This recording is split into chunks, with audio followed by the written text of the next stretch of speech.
afternoon, everybody, and welcome to Beverly High School football. I'm Mike O'Brien alongside Jason Young. And Jason, it's really nice to say this is the undefeated Beverly High School Panthers as they take the field here amidst a very rainy, slippery, soggy, rotten day here at Hurd Stadium.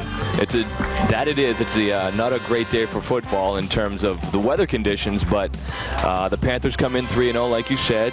They're playing a Danvers club that is 1-2, who just came off a pretty good victory against the Winthrop Vikings by beating them 41-25. So this is going to be an interesting game. It's basically going to be star running back versus star running back. Randy Dinsmore for Danvers versus Eugene Moore for Beverly. Beverly comes in 3-0. A terrific come from behind on two different occasions last week. Victory over Classical, 32-20. They defeated Winthrop easily, and they also had a come from behind victory over Acton Boxborough. So they've looked impressive at different times this year, and for a team that's young, and not really, if you think about it, much was expected. If you look at the coaches poll in the preseason, they were probably predicted to be 500 at best. Which, I think was accurate going into this season, but Beverly's got a very good running back core with Michael Goldenberg. You got Matt Amatucci and Eugene Moore, and in the experience of Justin Shears is shining through the first three games, and I expect that to continue today. Coin toss. Let's listen to the coin toss. Let me just say one thing before we start. It's a muddy day here. Let's just play the whistle, okay? When you hear that whistle, that's the end of the play. All right, let's have a good game. There's a head, there's a tail. Call it while it's in the air. If I drop it, we'll do it over. He calls the heads. It comes up heads. Son, you've won the toss. You want the ball. That means you guys will kick off. Stand over there, please. Danvers has won the toss and will receive. Beverly will kick off from the scoreboard. Shake hands and get your teams right out. Thank you. Well, that's it. Danvers has won the toss. They want the football right away. I think their thinking is before it gets too bad, let's see if we can get the ball in the end zone and get Randy Dinsmore loose. Dinsmore had 230 yards last week. This is a good athlete. I've known this young man since he was about 13, 14 years old. He is not only a good football player, but a terrific hockey player. And last year, unfortunately, through injuries and some discipline problems, he didn't get to play an awful lot. Also, Nick Williamson was their star running back, but this kid has some talent. For Beverly to win, this whole thing that they really have to concentrate on today is stopping Randy Dinsmore, who so far has amassed 100 yards against Methuen, a loss against Methuen, 150 yards against Lynn English, and like you said, Mike, 220 or 230 yards against Lynn English. Winthrop. A couple volunteers down in the field, please. We need someone to hold the stakes up. The marker. Beverly, on the other hand, will have Casey Harrison doing the booting for them, and as was pointed out a number of times last week by Rich Lenz, who substituted for you so capably. Pretty good for a hockey guy. Yeah, not bad. One thing that Beverly is going to have an advantage in, we think, except for perhaps the Salem team, is the kicking game. And Casey Harrison can make a difference. Oh, you got to understand, Roger Zinski is extremely happy to have Casey Harrison back playing football with his leg. It's a dangerous weapon, and in high school football, if you got a pretty good kicker, that's an advantage that the other team would love to have. Down by the 10-yard line. We're waiting to see if we can get some volunteers here in a sparse crowd to hold the first down markers. That's how bad it is, and I believe in the yellow rain suit, if we can look across the field, get a camera going across the field, that is Beverly High School Athletic Director Red Hudd who's going to volunteer to do it, umbrella in hand and all. Or he's going to sign somebody to volunteer to do it. He is good at drafting people. What a terrific guy. Terrific guy. Great man. There are very few like the redhead. Definitely. He's dedicated to the kids, and he's dedicated to the high school, and he's a rare human being. For Danvers High School, Randy Dinsmore will be on the far side accepting the kickoff along with Jovan Tyler, number 20. Will also be in there. I believe Brian Sweeney will be one of the up backs. Yes, he will be. And number 46, Nate Lung. It is a nice volunteer for us. There we go. People have garbage bags on. Umbrellas are up. And the boss, Jim Capillo, is extremely warm, comfortable, and happy in the truck. Heat's on. Heat is on. Oh, man. But actually, we're pretty lucky, Mike. We're undercover as well. We're undercover, but we are going to get wet when the wind shifts. That is true. All right, we're all set for the opening kickoff here. The undefeated Panthers of Beverly High School against the 1-2 Falcons of Danvers. We're underway. Casey Harrison will put his left foot into the football, and we're underway. Dinsmore under it, has it at the 12, 15, 20, 25. Still on his feet at the 30, the 35, 33. Check that, 33-yard line. Nice run back by Randy Dinsmore. Great run back. Smart, as any smart running back does on a kickoff. Puts two hands on the ball and runs straight ahead. And it looks like he was taken down by, I think it was 80, Sean Strife. All right, Beverly, check that now. Number 15, the quarterback for Danvers is Jason Injemy. Randy Dinsmore will be one running back. Brian Sweeney will be the fullback. Nate Lung and TJ Weems will be the ends. Sean McLaughlin and Jim Missling will be the guards. Tim Kriegist is the center. He's up over the ball first, number 61. Alex Arredondo is one guard, and Brian Petriccioni is the other. The give is to Sweeney, and he's stopped right at the line of scrimmage by Mike Gall, one of the Beverly guys. Adam Page, another one in there to make the stop. Beverly's got a very active defensive line and linebacking core, led by their captain, Nate Pelletier, and the linebacking core is led by the great Eugene Moore. Eugene Moore, just a junior, has amassed 400 and some odd yards, and I had the total written down here somewhere. 429 yards in 3 games. This time they send Dinsmore. They got 2 wing backs. Jimmy this time gives to Dinsmore. Dinsmore is belted down. He may have gotten back to the line of scrimmage or picked up one. Mike Goldenberg, one guy in on the stop for the Panthers. Yeah, Mike Goldenberg was up there, and also I like the player number 84, Pete Fontaine, playing that defensive end spot, standing his ground, not giving Randy Dinsmore the outside. I want you to know Peter Fontaine played T-ball for me. Did he now? Is that? That's where he got his athletic ability. You molded him at a young age? Absolutely. Absolutely. I think he was 6. All right, 3rd down and 10 for the Falcons. Now this time they send TJ Williams split out to the right-hand side. 2 wing backs again. That's Dinsmore in motion. The give is to Tyler, and he is knocked down on a nice tackle by Eugene Moore and Adam Page. I like what I'm seeing by the Beverly defense early on. They're active. They're moving to the football, and again Eugene Moore making the first hit, slowing the running back down.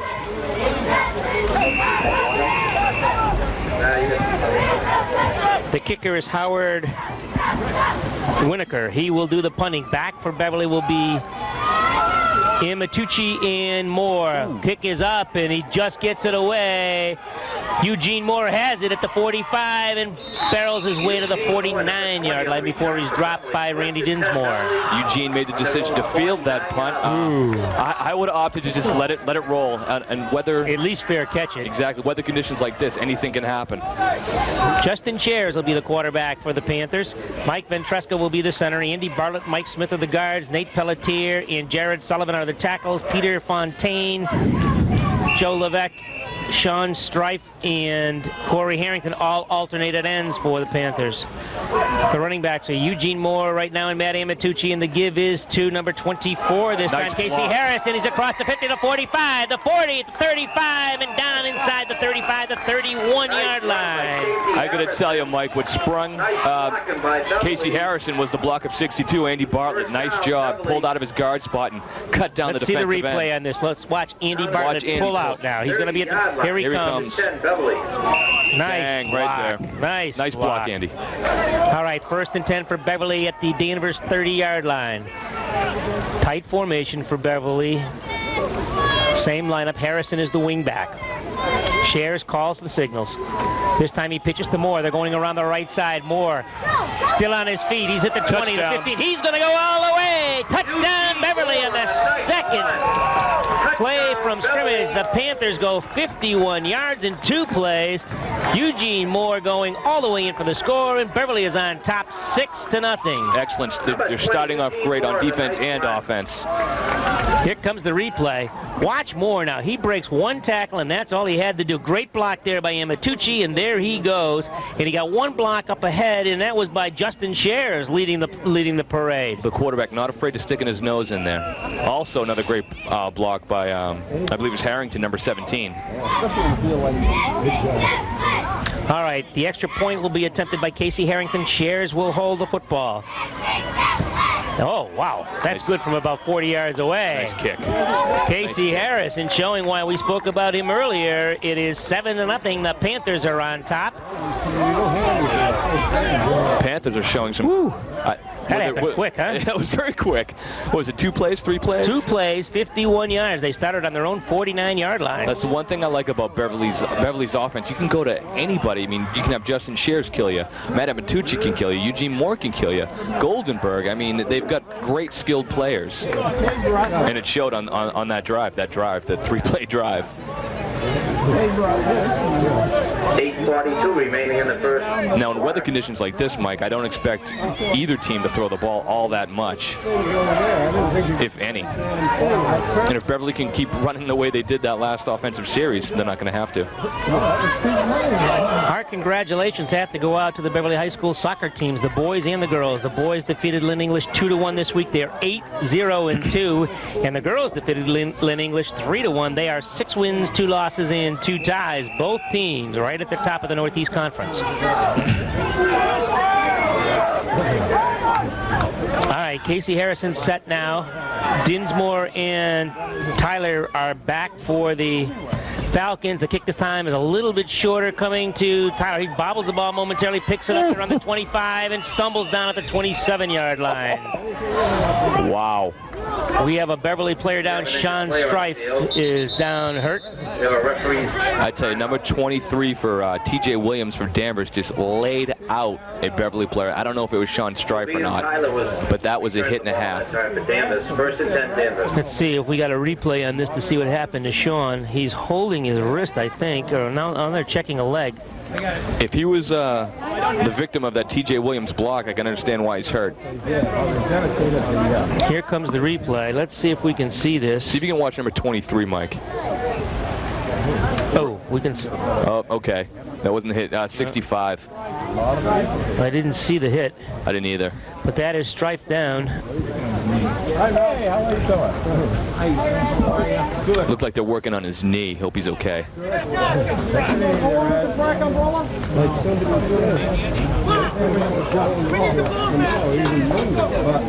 can't play Monday because they can only play one game a week. They play it Friday. Laying on the field is number 80, Sean Strife. We're looking for 2 guys to come out and help carry Sean off. Oh, that's not good.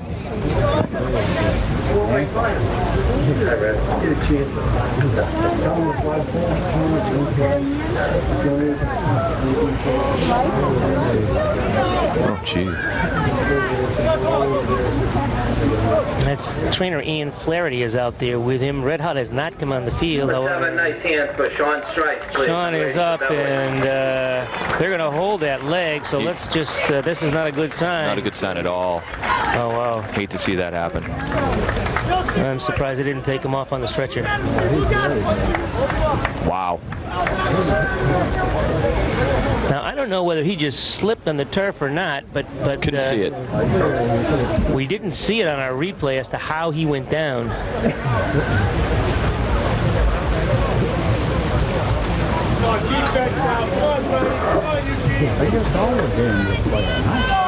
That's what I heard when I called you.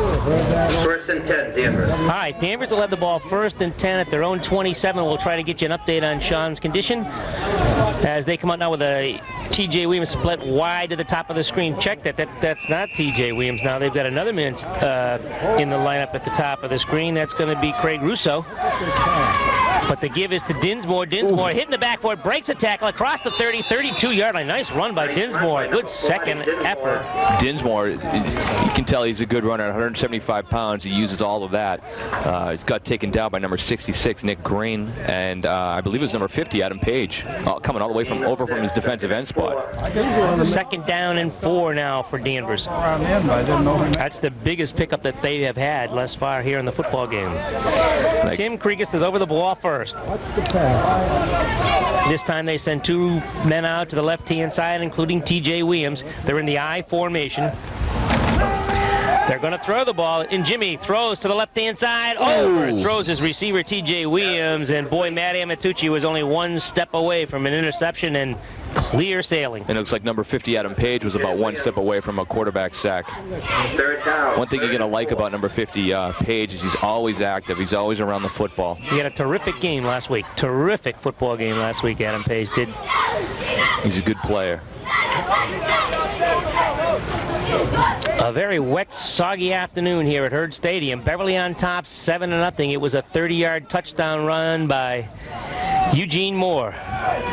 Danvers again in the I formation. The receivers at the bottom of the screen this time. The give this time is to Dinsmore. He hit right at the line of scrimmage. Oh, a nice stick that time 66. By Nick Green.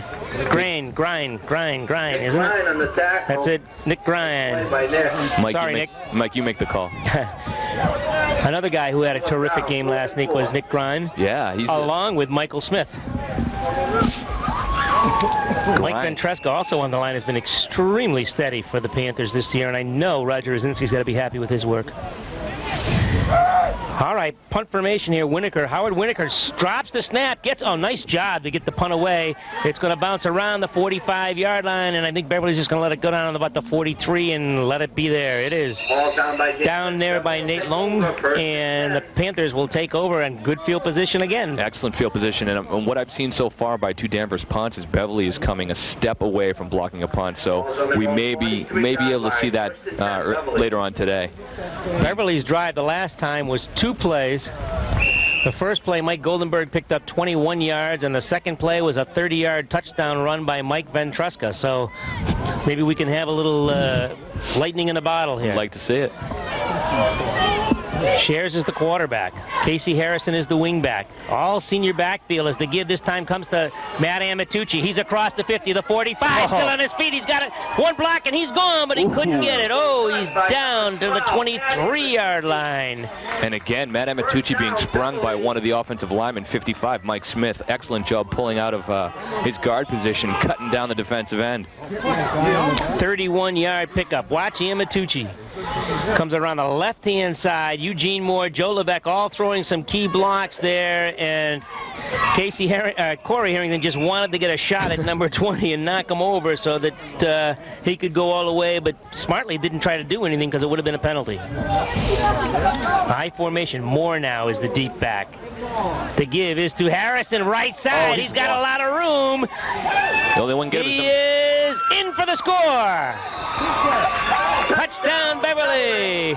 With his parents right down in front of us, umbrellas and all, they've got to be extremely pleased as Beverly has scored again on 2 plays, 54 yards, 23, the last 23 by Casey Harrison. Here comes a replay. Here comes Casey again. Watch Casey. Whoa, man, look at the wall on the right-hand side. He had a convoy of blockers, 62 Bartlett, 55 Smith, and the only guy that had a chance for Harrison is number 7 for Danvers. Who we don't know who that is. No clue. Anyway, Harrison now will add to his laurels as he's going to try the extra point. Ball is down, spot, kick, perfect. 14-0, Beverly on top, and 8 of the 14 points come from Casey Harrison. Mike, how can you complain what we've seen so far by the Beverly Panthers? Offensively, they're crisp, they're running the ball. The offensive line has opened up huge holes, and the defense is just shutting down Danvers and Randy Dinsmore. Less far they have. Now, again, Beverly is a more experienced, I think, team here, right, especially at the key positions, okay? Now, Casey Harrison did not play last year, but he did play the year before and saw some action. Amatucci's certainly a veteran back now. He's been injured off and on, but did play last year. And also, Eugene Moore saw an awful lot of action as a sophomore. Justin Shares was the starting quarterback as a junior, played defense as a sophomore, so that, you know, this is an experienced team here. It is an experienced team, and I guess if you're going to look anywhere, it's the offensive line with only 2 returning starters in Bartlett and Pelletier. The newcomers are Ventresca, Smith, and Sullivan. And they have done terrific. Excellent job. Just terrific. I can't say enough about the 2 guards, 62 Bartlett and 55 Smith. Peter Harrington, the line coach for the Panthers, has done a terrific job. Mike is one of the best in the business. Casey Harrison, again, will kick off for the Panthers. It's a busy day for Casey. Casey, this time a spiral-style kick. Dinsmore will grab it at his own 15, 20, 25, 30, 35, still on his feet at the 36-yard line. Danvers now has pretty good field position on a nice run back by Randy Dinsmore. Yeah, you can just watching Dinsmore carry the ball, you can tell he's a great running back. Start at their own 36-yard line. Looking at that defensive line, Mike, Peter Harrington's doing an excellent job of mixing and matching Ventresca, the sophomore Mike Gall, and Pelletier. You'll see either one of those three play the nose tackle spot, or they'll shift over to the tackle. They're versatile, and which is a nice thing to have for a coach. Danvers this time sends a one-man wide to the left-hand side. I formation. Dinsmore's to the left as well. In Jimmy this time gives the ball to number 20, Tyler. Tyler turns the corner at the 40, the 42-yard line. 43, Justin Shares meets him there. A nice run by Joven Tyler. The outstanding two-way quarterback, defensive back, Justin Shares making the tackle. Nice speed and nice pursuit angle he had on that. 7-yard pickup for the Falcons. They have yet to get a first down. Tim Kriegist is over the ball first for Danvers. This time they send number 80 Winokur to the left-hand side, as is TJ Williams. They look in a pass formation, but they give instead. Oh, it's a mix-up in the backfield. Goldenberg has got the quarterback and brings him down at the 33-yard line. A big loss that time. Looks like a little miscue in the backfield resulted in a Mike Goldenberg sack. Big loss for Danvers. And so far, Mike, I'm looking at the Danvers offense. Let's watch this replay here. Watch the mix-up. They crash it, and then Goldenberg does the rest and brings down quarterback and Jimmy for a major loss of 10 yards.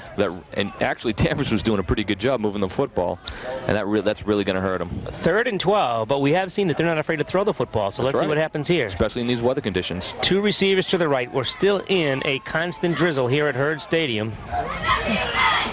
And Jimmy back to pass. The rush is on.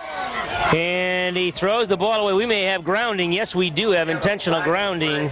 I think the nearest Danvers Falcon receiver was in about 15 yards away, 20 yards away. That was Mike Ventresca putting the pressure on, and Jimmy is going to be guilty of grounding the football, which will be a penalty and loss of down. Let's get the... There was almost somebody there. We're waiting for the official to mark off the penalty here and then turn his microphone on. There's his... No, he's not going to turn his microphone. Oh, now he is. Hope he doesn't want to sing us a song.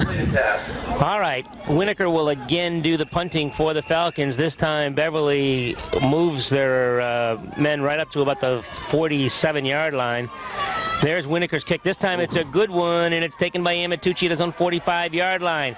Deeks once gets to the right to the 40, 35. Penalty flags are down. Here comes Amatucci down inside the 30-yard line of the 28, but we have a penalty, and I think it's a clip on number 20. It's a block in the back, yeah, I believe Eugene Moore. Eugene Moore, so this will come back. Eugene, you know, it's what happens on special teams. You're trying to make something happen, and you just make a mistake. Well... But then again, the way Beverly's moving the ball, I'm really not worried about it. This will come all the way back. Blocking in the back on the receiving team on the run back. 10 yards from the spot. So the ball will be back to their own 40-yard line. Still good field position, but yet the worst they've had so far. Exactly. I thought the weather would have a little bit more effect on the running backs, but it really doesn't seem that. Not yet, it doesn't. It only seems to be puddling on right at the sidelines, less far. The only time I really noticed any effect on the players is just that last punt. The Danvers punter went to punt the ball, and just the ground went on from under his feet. All right, Beverly out of the huddle here in the split back formation. Casey Harrison is the wing back. Eugene Moore, Matt Amatucci are the running backs. They give this time. Shares keeps the ball. Looks, throws, long, and it's out there for Levesque. Oh! It goes off his shoulder pad, and a good effort by Harrington to try to get it on the ricochet. Just doesn't work. Number 7 we don't know his name, but had really good coverage on Levesque, and if he turned his head, he may have had an interception.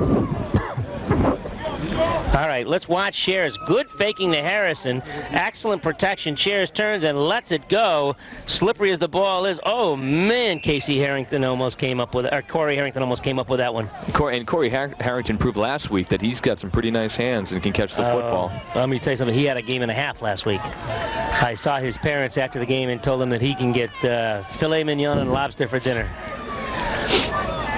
Shares now pitches out to Matt Amatucci. Amatucci trying to get wide. He's at the 40, cuts back at the 45, 47-yard line. Nice cutback. Nice run by Amatucci. Before he's brought down by Nate Lung, who then helps up Amatucci in a nice sportsmanship display. Yeah, Amatucci, I thought going into this game that the weather might, affect his footing because he's more of a slasher type runner. Goldenberg is pure power, and Moore mixes the two quite nicely. And Amatucci's running pretty good. In weather like this, you just got to keep your strides a little bit more narrow than normal. 3:50 remaining in the first period. Beverly on top, 14-0. Shares this time straight ahead to Eugene Moore for the first down, and they've got that and more.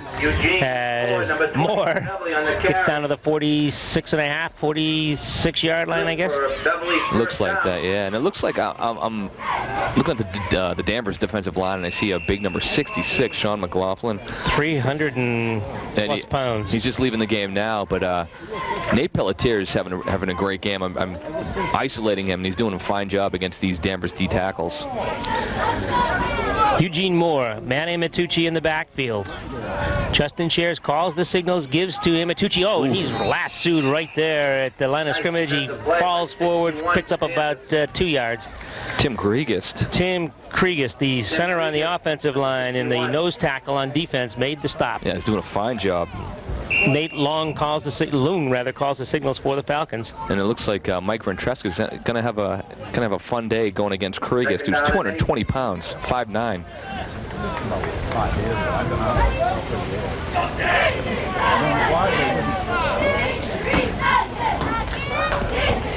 Shares this time keeps the ball himself, goes around the right side. He's at the 40, dekes one man and gets out of bounds, but very close to the first down at the 35-yard line. I want to make a bold statement, said he got the first down.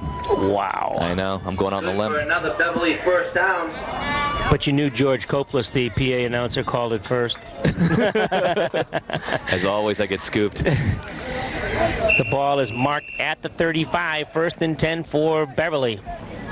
They're up 14-0. Casey Harrison. And that Beverly offense is finding success on the corners. Casey Harrison has 1 touchdown. Eugene Moore has the other. This time they give us to Amatucci straight ahead, and he falls across the 20 to the 19-yard line. And so far, it's the experience of the Beverly running backs and the overpowering of the Beverly offensive line that's enabled Beverly to take a 14-0 lead. I'm sorry, it's the 29-yard line, not the 19-yard line. It's kind of hard to tell. Yeah, it really is. The line is not showing well today. Not at all. It is 2nd and about 4. So we'll give Amatucci 6 on that carry.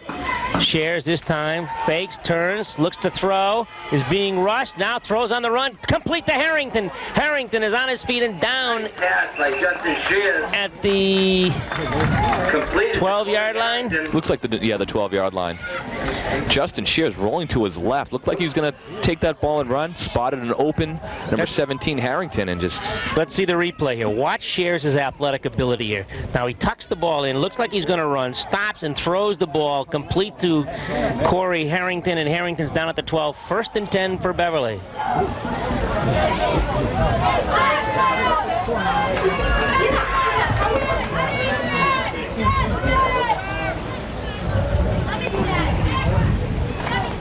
They give straight ahead that time is to Eugene Moore, and he gets a couple of yards down to about the 10, 2nd and 8. Just want to go back to that last play where Shears rolled out to his left and struck Harrington with a nice pass. Mike, what struck me most about that play was when Shears tucked the ball, he knew enough to tuck the ball, which froze the defenders for that split second. Harrington got open, threw the ball to him, and it was nice play. That just shows you the maturity of Justin Shears as a quarterback. Well, it also shows you that Harrington is on the right-hand side, and he came all the way across to the left-hand side following his quarterback to get open. It's two smart football players. Shears pitches now to Amatucci. Amatucci slips and goes down at the 10-yard line, and I think that's just about what you said would probably happen, was the slashing of Matt Amatucci that time just lost his footing. Yeah, Matt relies on his moves, and he's got pretty good moves and speed, and it might affect him later on in the day as the field gets more chopped up.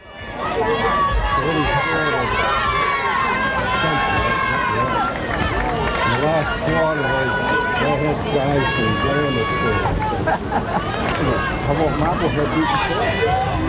All right, Casey Harrison, the wingback, is to the right. They got a lot of room on the left-hand side. They got Joe Levesque on the left end to block. Let's see what they do. This time they go to Moore, power move, and Moore is down around the 5-yard line. He does not have the first down, though. Let's see what we do. Do we go for the field goal here? Oh, no. Go for it. Oh, man. I mean, I know you want to see Casey Harrison hit a field goal. I know you do. Well, that will do it for the first quarter. So what Beverly will do, we don't know. We're going to have to wait. The score, Beverly 14, Danvers nothing. We'll be back for second quarter action in just a moment.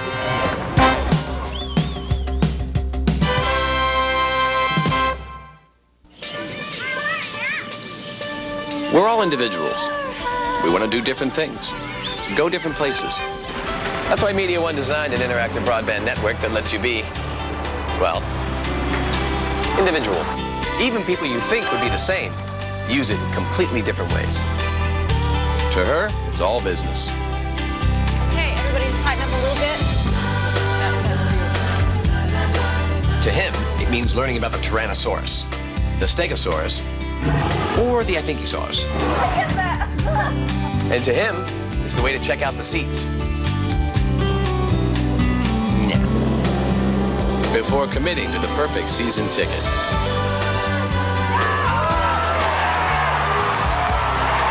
As we've noticed at Media One, like father, absolutely nothing at all. Like son. Media One, this is broadband. This is the way. Back here to Hurd Stadium, second quarter about to begin. Beverly at the 4-yard line. They got 2 yards to go for the first down and 4 for the touchdown. The give this time goes to Eugene Moore, and it's going to be awfully close. And now it's a touchdown for the Panthers, a 4-yard run for Beverly. Beverly just pouring on the points with that running game. And that kind of an unusual formation for Beverly. They don't really use it that often, but they had Goldenberg, I believe, Harrison, and Eugene Moore. We saw that once or twice last week when they were going for short yardage situations. And here comes your man, number 24, Casey Harrison. Casey Harrison will be going for the extra point. He's 2 for 2 thus far. Spot down, kick up. Oh, he's got that one, but we got a flag down this time. There's a flag on the play.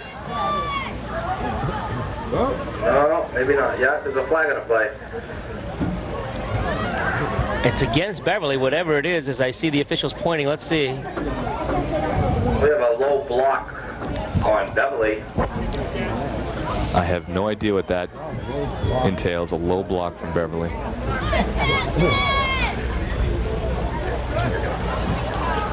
We have blocking below the waist against the kicking team. After a 10-yard penalty, it's first. We'll try again. How can they be blocking on below the waist? I understand it on a punt. I understand it on a kickoff. Right. But how can it be blocking below the waist on a play? From scrimmage. I have no clue. I'd like to know what he's talking about. But you know what? Roger Rosinski, I think, is still going to let Harrison kick the football. Yeah, why not? See what he can do. Got a nice leggy, so this is makeable for him. Rosinski and the referee having a few words. Obviously, Coach Rosinski disagrees with the call. Well, I think he's right. I think he is think too. He's right. I think he's right to disagree with the call because you can't block below the waist that I know of. I mean, if you couldn't do that, then nobody would get down on the ground. Exactly. All right, Harrison now. We'll try another one. It's up. It's just short. Oh man. But Casey Harris. Excellent try by number 24, 35 Harrison. yards away, and he was about a foot short. It was close. And an interesting point is the gentleman, actually, the young man that snaps on punts as well as PATs is a freshman. I believe it's the quarterback for the freshman team, Bowman. Yes, Craig Bowman, great athlete. Freshman and has done the snapping both on extra points and punts. Does a great job. And especially to come up here as a freshman playing varsity in that capacity, it's a lot of pressure for the young man. Well, he's a product of the junior football program, and I'll tell you something, just a terrific kid, Another one of those Beverly West All-Star kids, you know? Just a terrific kid. Probably worth standing, huh? And Beverly in command, Mike, 20-0. This is nice. This is, well, you know, this will be a great tune-up for the Gloucester game next week, assuming Gloucester wins at Marblehead today, which they are heavily favored to do. Boy, if you want to see some great high school football, come on up to Gloucester Friday night at 7 o'clock. Beverly and Gloucester, both teams will come in 4-0, assuming Beverly holds this lead. Harrison gets a good foot into this one, and it's taken by Tyler at the 20. He's at the 30. He's still on his feet. Oh, a great move by Goldenberg at the 40, and he's up to the 42-yard line. Oh, nice move. Adam Page in to make the stop for Beverly, as is Gene Ambrose. Cliffy Ambrose, I'm sorry. And who was the other guy in on that stop? I think that was Eugene Moore. Wow, what a move he put on. Tyler using the weather condition to his advantage, making a nice move. Plus, he had a giant hole to run through. That always helps. The crowd is very sparse here at Hurd Stadium this afternoon. The rain continues to fall. Looks like number 79, Justin Keating, is in for number 51, Mike Van Truscat, the right defensive tackle position. Mike Gall is also in there on the defensive line. Adam Page, Nate Pelletier, and Peter Fontaine. The give straight ahead for the Falcons is Brian Sweeney. He's across the 45-yard line. Taken down by 77, Nate Pelletier, the captain, playing defensive tackle. I got to make a note, though. Nate coming into the season a little lighter than he was last year. Lost about 25 pounds in the offseason, and you can see it's improving his quickness. And come fourth quarter, his endurance is going to be improved too. Boy, do I need to go on his diet. All right, I formation for the Falcons. It's second down and about 6 to go. The give is to Dinsmore. Dinsmore cutting back. He's across the 50 and dropped right there at the, let's see where they spot it. He's going to be just shy, I think, of the first down. Danvers really desperately needs a first down to get back in this football game. First down and more, actually. 3rd and 1 for the Falcons. Danvers doing on offense, basically trying to spread the field, to spread the defense out a little bit, to give Randy Dinsmore a little bit more room to run. So far, it's not working all that effective. Well, it's very difficult to move the football right now. Danvers has the bigger kids, but they're not as athletic. Exactly. Dinsmore powers his way, and he's got the first down for the Falcons. Their first down of the football game here at Hurd Stadium. 20-0, 9:24 to go in the first half. Beverly on top since the opening moments of the football game, when Eugene Moore took the football and ran 30 yards for a score. Since then, Casey Harrison has run 23 yards for a score, and Gene Moore has run another 4-yard touchdown run. Harrison has booted 2 extra points, and that's where we are right now, 20-0. High formation for Danvers.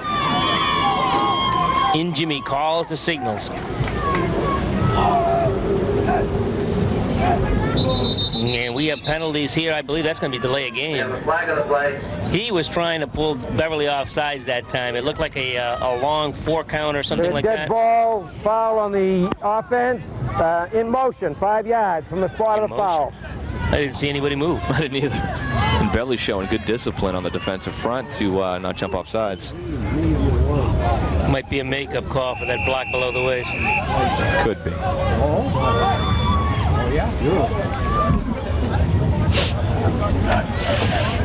8:45 and counting here in the first half. It'll be 1st and 15 for the Falcons.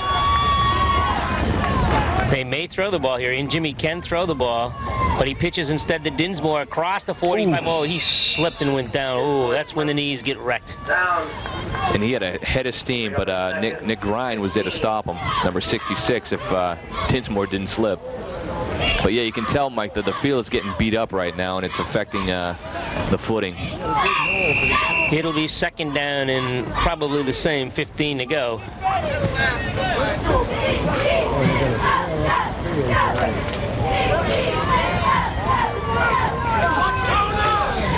High formation, 2 receivers to the left-hand side this time. Winokur is the end at the bottom of the screen. Back to pass goes Jimmy. He's looking for Winokur. Throws incomplete. Ooh. Just a little bit short. Winokur trying to come back on the ball, just went down on all fours.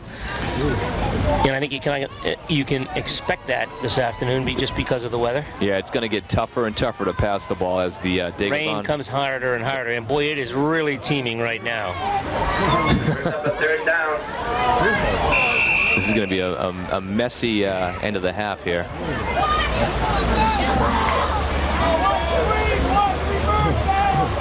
It'll be 3rd and 15. It'll be interesting to see if they even try to throw with the rain coming down this hard. I imagine if a receiver looks back right now, he's going to see nothing. Wind is starting to pick up.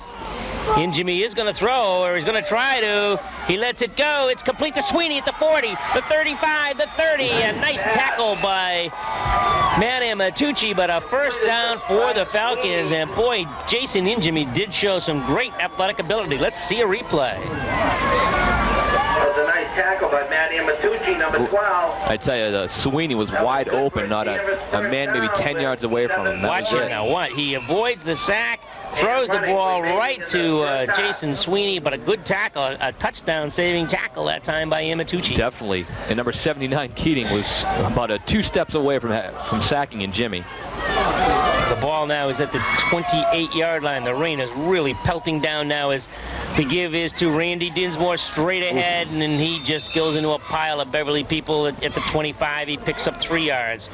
One thing I like on that Corey play, Harrington in to make the stop with Mike Goldenberg. Exactly. Is everybody on that Beverly defense is putting their hat on the ball, trying to knock Dinsmore into making a crucial turnover. But in a game like this, if you're a running back, 2 hands on the football at all times.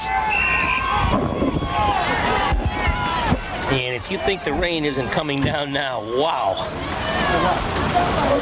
Give to Sweeney straight ahead, and he gets a couple maybe, and that's about it. Maybe the 24 pick up a 1. It will be Nate Pelletier. Nate Pelletier in the bottom of that tackle. And my buddy Peter Fontaine were in on the stop. We get a timeout here. I believe Danvers has called a timeout, as it's going to be 4th down, isn't it? Or is it 3rd and 6? 3rd and 6. 3rd and 6. We want to repeat again that Beverly High School soccer teams are becoming very, very successful. They have defeated Lynn English this week. The boys 2-1, the girls 3-1. Beverly High School varsity boys soccer team are undefeated. They have 8 wins, no losses, and a couple of ties. The girls are 6 wins, 2 losses, and 2 ties. And of course, everybody, I think, has read about the Beverly High School golf team, led by my buddy Alan Petrosino, heading for the state tournament with a meet record of 5 wins, 1 loss, and a tie. Congratulations to the Alan Petrosino and his golf team. What a gig that is, golf team. Oh, man. Play golf every day. I know. Nothing wrong with that. Nope. Keep swinging away. Definitely. They have a sophomore, my friend of mine, Chris Brewer, who is the #1 player on that team. Man, I tell you, the rain is coming down extremely hard right now. I'd like to be where our director is, Jim Capillo, right now in the truck. Get the heat on. All right. It'll be 3rd and 6. Jimmy calling signals. I formation again for the Falcons. 2 receivers to the top of the screen. Jimmy rolls right. Looks to throw. Does. And it's incomplete. That's is incomplete. Pass was intended for Derek Lyons, and it was thrown a little bit high. And you know something? They may even punt the ball right here. Yes, I disagree. They're down 20-0. Might as well just go for it, you know, especially in this rainstorm. 6:27 to go. I think what they don't want is for Beverly to have an opportunity to start, if they don't make the first down, Right. at the 25-yard line. Oh, I understand that, definitely. Well, let's see what they do. I think they're going for it. Dezerzak is the man that called the play, and they're going for it because their punter is not in there.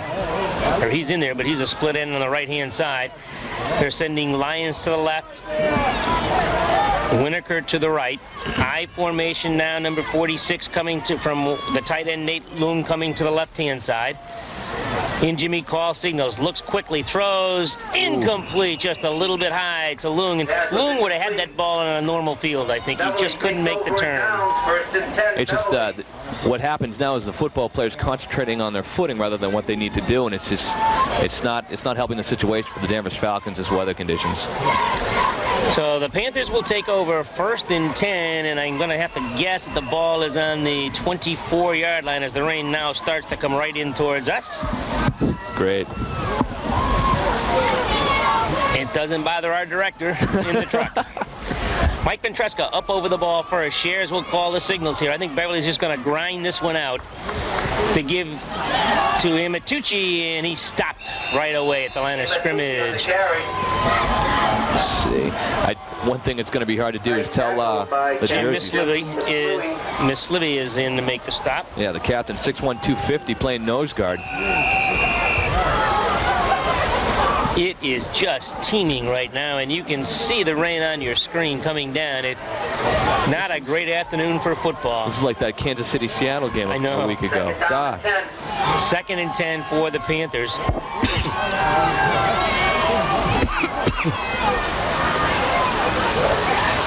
They give straight ahead to Moore. Check that, Amatucci, and he's belted right there. Miss Livy again is in on the stop for Danvers.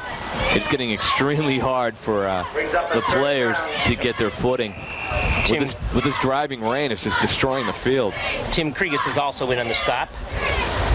And I think Roger Rosinski is going to just be conservative here. 3rd and about 8.5, I'd say, to go for the first down. Definitely. Nate Pelletier, Mike Smith, Mike Ventresca, Andy Bartlett, and Jared Sullivan on the offensive line. Here comes Matt Amatucci around the right-hand side, and he's close to the first down, and he may have it. He may have the first. It's going to be extremely close. Oh, I don't think the position is too favorable for Beverly, but we'll obviously going to bring the chains out for a measurement. I think they're going to be about 1.5 feet short. Think so? At the spot of the football. Yeah, I think you're right. Now Beverly wants to call a timeout.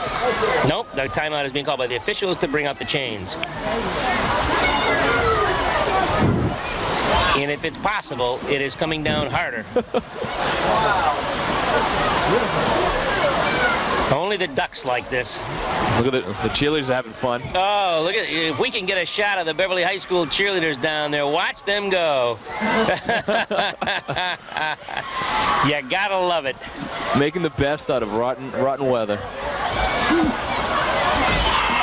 The girls are gonna need a shower tonight, I think. Here they go. I think we can get another shot of that one. Nice 10 for distance. We've got a looks like 4th and 1 situation. Beverly chose to punt. That was a nice fly, cheerleader.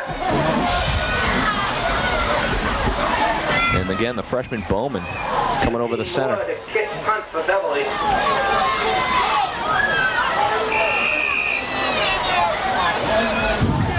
Beverly is forced to take a timeout. Someone is missing on the punt team. We have a timeout, Beverly. 10 players out there. Matt Amatucci now comes out. I think Matt was just trying to dry off if it's at all possible. I don't blame him.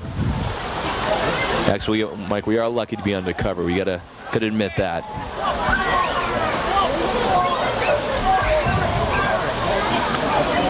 Beverly's first opportunity to punt.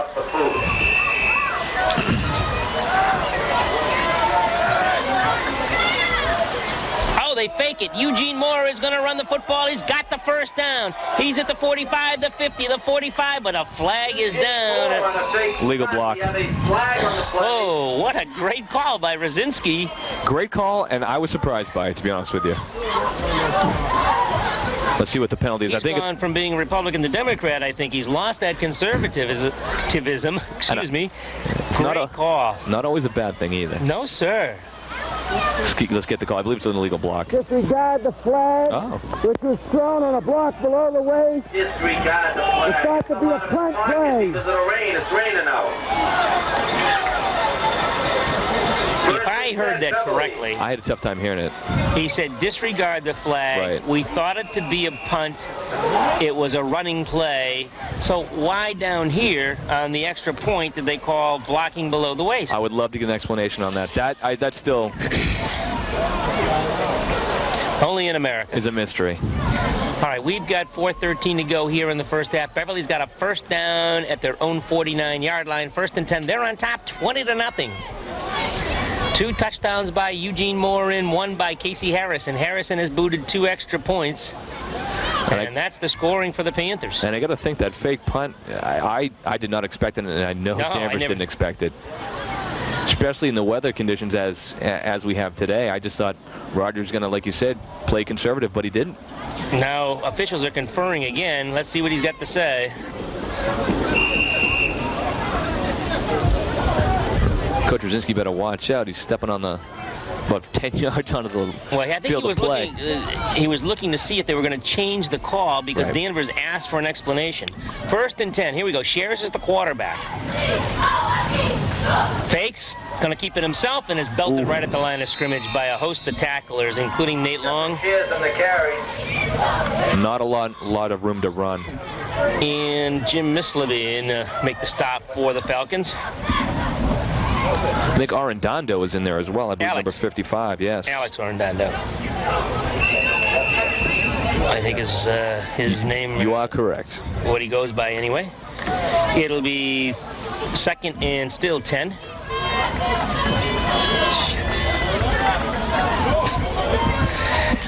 This time Beverly sends Casey Harrison to the right-hand side, bottom of your screen, number 24.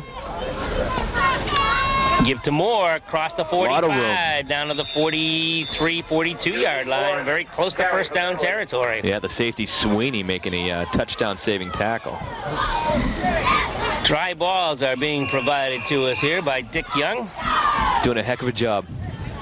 The equipment manager at Beverly High School and father of the famous Jason Young. Exactly. And there was no nepotism involved in getting me this job. He pays me $50 every week just to let you come up here. All right, now, here we go with Moore to the right-hand side, hit from behind, and dragged down. T.J. Williams was the first guy on him, and then half the Beverly High School football team came up to assist the Falcons. That's good for a Beverly first down. I tell you, T.J. Williams got up all excited, but Eugene Moore took him for a ride for a first down. Crispo was also in on the stop. Paul Crispo for the Falcons of Danvers, rather. 1st and 10 for Beverly again. I don't know how many first downs they have gotten, but boy, they have dominated this football game. I think Danvers has got 2. Shares on a misdirection play to Amatucci, who spins and gets something out of nothing. Nate Loong, number 46, was the first man to hit Amatucci, but Amatucci shown his elusiveness by breaking the tackle.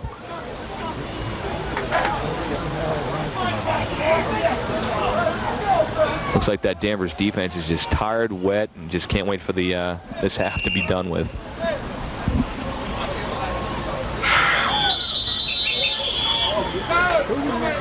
All right, we've got the 2-minute warning. 2 minutes remaining in the first half. And a complete dominance by Beverly High School here, Jason Young. They've done nothing wrong. Nothing wrong at all. They're offensively, defensively, they're just hitting on all cylinders, and so far it's close to a perfect half as you're going to get for the Beverly High School football Panthers. And no turnovers for either team, and that's most unusual on a day like this. I'm absolutely shocked on that one. All right, Beverly shows Casey Harrison and Corey Harrington to the bottom of your screen as the ball is given to, just as we speak, we have a fumble, but Matt Amatucci recovered his own. We a jinx or what? That's a weird coincidence right there. Third down at about 2, I would say, maybe long 2 yards to go here. Watch Amatucci just jump right on the football. Dives and gets it just in time here as Miss Libby was the guy in there for Danvers. And Beverly will have a 3rd and 2, a long 2 to go here, as this time they're going to send Harrison to the right and Harrington to the right. Bottom of your screen, 24 and 17. Shares will call the signals. It's Eugene Moore, and I don't think he got it that time. We have a quick timeout. Nice. Beverly taking the timeout. Crispo was in on the stop for Danvers.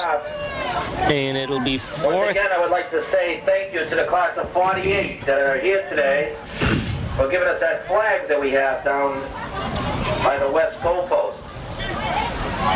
The flag that they're referring to, if we could... They were the undefeated 1948 football team. Wow, that was a long time ago. Thank you very much. The 1948 Beverly High School football team has donated a flag that you see on your screen now, which is going to be symbolic of the 100th game between Beverly and Salem, which will be played right here at Hurd Stadium on Thanksgiving Day. And we have the best seat in the house. We will have the best, as long as it's not raining and there's nothing but umbrellas in front of us. Exactly. 4th and about a yard. Let me say, Jim Capillo has the best seat in the house. Yes. In the truck, with the heat on. Beverly looking now for a 1st down, and then we'll probably go for the touchdown as they give to Moore wide. Pelletier leading the blocking, but here goes Eugene Moore. Touchdown number 3. Yes, sir. Nate Pelletier pushed one man out of the way, and that was it. That's all they needed. Pelletier. What a half for the Beverly Panthers. Great half, but what a great block. Let's see the replay of this. Watch 77 come out here and push. Then watch this. That's Pelletier. Look nice at him. Block. Oh, man, they just put Levesque and Pelletier put a hole there that you could drive a truck through. Play is called the quick pitch left, and Nate Pelletier doing a fine job. Not a lot of movement from the tackles. 48 pitch left, just a quick pitch. Just a quick pitch left. Bad snap from center this time. Cher's going to run. Cher's on the fake. Throws. They've got it. Amatucci has got it. Wow. When things go your way, they go your way. Let's hope it happens next week up in Gloucester. I tell you, Justin Shears is just an intelligent football player. Freezes the defense with a pump fake and hits Amatucci in the end zone. Nice job, Justin. There's the replay. Amatucci in the corner by himself. Beverly High School 28-0. Minute 6 to go in the first half. Not something we anticipated. Not at all. This kind of scoring here in a very wet, drizzly day. We kind of thought that they'd be slip-sliding away in the mud, but Beverly High School has dominated the game. And I think the Beverly High School running backs have dominated the game along with the offensive line. I'm really impressed. I mean, Eugene Moore, each week that I've seen him play, just keeps getting better and better. He combines his 210-pound frame with speed, agility, as well as power. He can run people over as easily as avoiding them.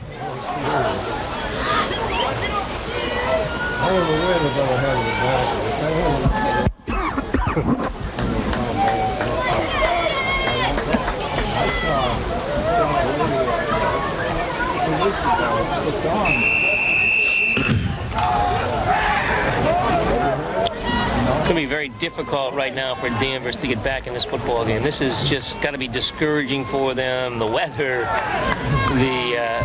the way things have happened here. It's Casey Harrison now. A ground ball kick right through Loon's hands, picked up by Dinsmore. He's at the 30, 35, and up to the 40-yard line, and he's tripped up by number 23, Ambrose. First and 10, Danvers. I tell you, special teams are so important when it comes to any level of football, especially high school football. Because if a team wants to get back into a game, they can do it on special teams with their athletes. Danvers has got a pretty decent athlete, Randy Dinsmore. How about the concession stand? Thank you. I don't know who the hell Coming in now, a cornerback will be Cliff Ambrose on the right-hand side for the Panthers. Goldenberg will be on the left-hand side. That's about the only sub we see thus far, as the give is to Sweeney, and he powers his way to the 44-yard line before he's dropped there by number 66, Grind, and 84, Peter Fontaine. Yeah, Nick Grind playing a very good game at linebacker. He's not all that big at 5'7", 165 pounds, but again, he's just using his speed and agility and basic intelligence as a football player to make plays. Mike Gall now comes into the game, and Ambrose comes out. So Beverly will now go with 5 defensive linemen, 2 back and 4 in the backfield. A fake one way, and Jimmy trying to keep the ball, does keep it. He gets one block from Randy Dinsmore, but he's knocked out of bounds by Matt Amatucci. Amatucci coming from his defensive back spot, showing pretty good speed to stop the quarterback, number 15, Ignui.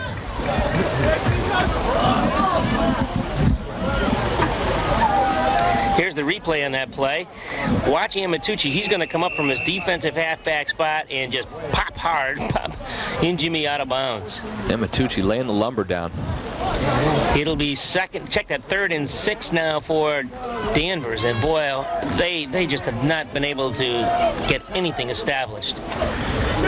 And Jimmy back to pass, looks, flips one up, it's complete to Williams, and he drops the football. No, it's going to be ruled incomplete. Oh, he had it in his hands and it slipped away. Brings up a 4th down. He was open. Every one of Jimmy's passes, with the exception of one, had been right there. The one that was short here, that was short hop, but he has thrown the ball pretty well. Here comes the replay, Mike.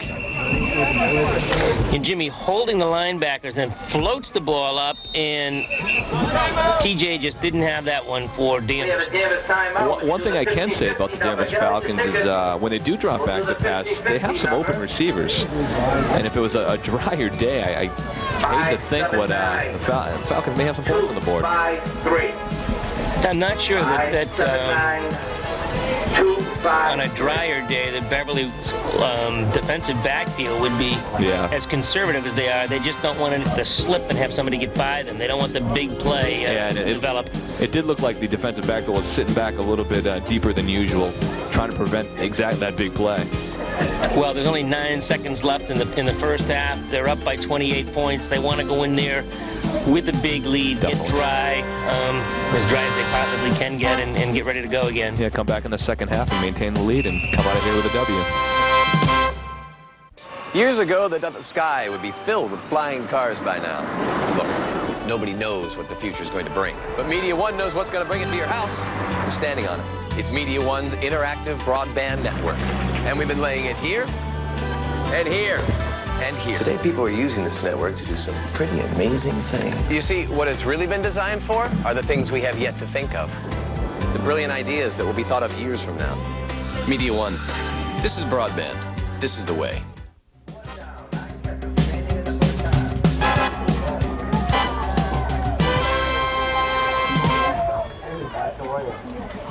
Back to pass. In Jimmy throws the ball over the middle. It's complete. They tried the hook and ladder. They were going to try, and I think that time split end Howard Winokur was ready to pitch the ball to Dinsmore before he caught it, and unfortunately he didn't catch it. Yeah, basically he didn't catch it. He may have been feeling a little pressure from his behind. With looks like Justin Shares was closing in to make a nice hit on number 80 Winokur. With 4 seconds remaining, Beverly, they may go for it. I don't know. They may just drop to a knee here just to prevent anybody from getting hurt. Preventing them getting hurt and turning the ball over and resulting in a touchdown for the Falcons. So, I'm going to guess that they're going to take a knee.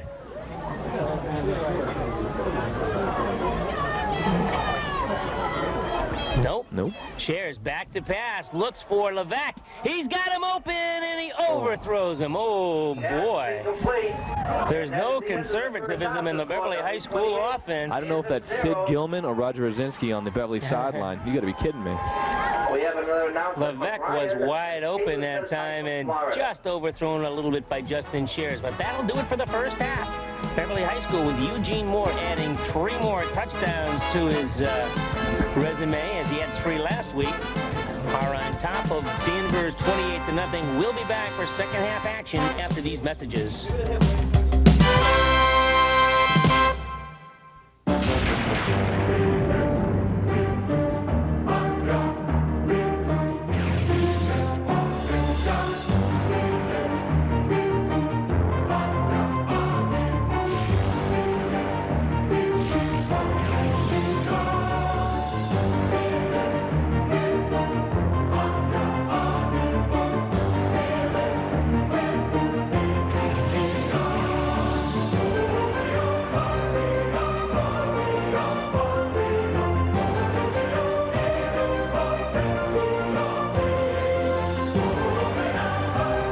To compete, you've got to be strong.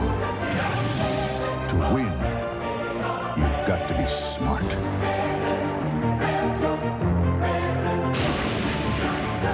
Maybe you can be one of us, the few, the proud, the Marines. We're back here ready for second half action, and actually, Jason Young, the rain stopped for the entire halftime, and now it is just pouring out. And if we can look down to the left, if we can get a camera to look at the left of the Beverly High School bench, Sean Shreef is coming back out on crutches and in his street clothes. The young man was hurt in the first quarter. There's Sean, and we hope nothing is too serious here, as he is a valuable member of the Beverly High School football team. Yeah, I don't know how serious the injury was. Hopefully he can come back in a couple of games, but we'll find out in weeks to come. But in that first half, Mike, excellent offensive half for the Beverly High School Panthers. Moore, 9 carries for 101 yards. Amatucci, 10 carries, I believe, for 64 yards. And as a group of running backs, they have about close to 200 yards rushing. Statistics, I might add, are supplied to us by Mike Grenier of the Salem News, our friend. And we also have a couple of friends here we haven't mentioned, Dave Gelineau and Tom Blaser, who are our cameramen today. Mike Gelineau is our production assistant, also running out and getting coffees whenever we need them. On this cold, rainy, raw day here. Danvers will kick it off. They'll be on our right, going right to left in the white jerseys. What's left of being white. They are down 28-0. Here we go, and the ball falls off the tee. So we'll have to do it all over again, as Howard Winokur was about ready to boot the ball, and bingo, off the tee it went. And like a snap of the fingers, the rain stopped. Very strange weather pattern. Beverly 28-0 as Winokur puts his foot on the ball. Short kick, and Harrison watches it go out of bounds at the 34-yard line, 35-yard line. Beverly may just take the football there. That's not bad field position. Not bad field position at all. And it looked like the kicker I believe his name was Winokur. He did that on purpose. He didn't put his whole leg into the kick. No, I think they were looking for a football, anything to try to turn the game around. Legal procedure on the kicking tee. Decline. First and 10 from the spot where the ball went out.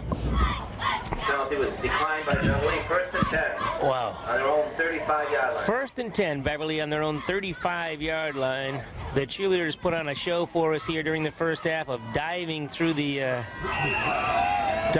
mud. All right, first and 10 for the Panthers. Justin Shares is still in there at quarterback.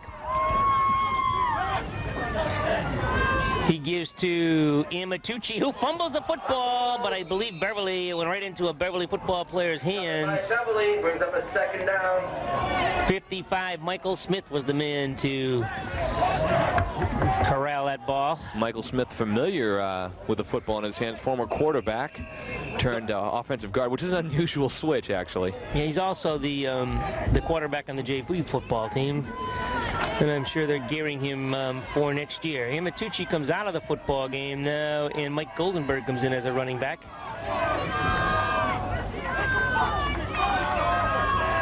And the give is to Eugene Moore, coming around the right-hand side. He's at the 40, still on his feet at the 45, the 50, and a great tackle that time. Made by Nate Loom from behind, just swept his feet right out from underneath him, but not before. First down, and Moore is picked up by Moore, and Moore already has his 4th consecutive 100-yard game.